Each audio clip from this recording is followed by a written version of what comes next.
यानंतर बघूया पुढली एक ब्रेकिंग बातमी। राज्यात 2 दिवस वादळी पावसाचा इशारा देण्यात आलेला आहे। 25 जिल्ह्यांना पावसाचा येलो अलर्ट देण्यात आलेला आहे। विजांच्या कडकडाटासह पाऊस बरसणार आहे। पुढील 2 दिवसात 25 जिल्ह्यांमध्ये मुसळधार ते अतिमुसळधार पाऊस कोसळणार आहे। विजांच्या कडकडाट तसंच वादळी वाऱ्यांमुळे काही भागांना पावसाचा जोरदार तडाखा बसणार असा अंदाज हवामान खात्यानं वर्तवलाय। याच अनुषंगानं 25 जिल्ह्यांना येलो अलर्ट जारी करताना संपूर्ण राज्याला सतर्कतेच्या सूचना देण्यात आलेल्या आहेत।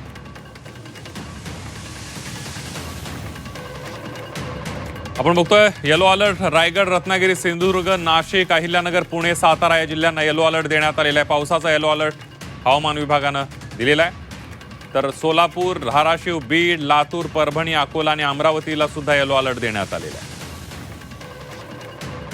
भंडारा, बुलढाणा, चंद्रपूर, गडचिरोली, गोंदिया, नागपूर, वर्धा आणि वाशिम जिल्ह्याला सुद्धा येलो अलर्ट जारी करण्यात आला आहे। राज्यातील 25 जिल्ह्यांना येलो अलर्ट देण्यात आलेला आहे। यवतमाळ, कोल्हापूरला आहे, तर मुंबईमध्ये हलका पाऊस पडणार असल्याचा अंदाज आहे।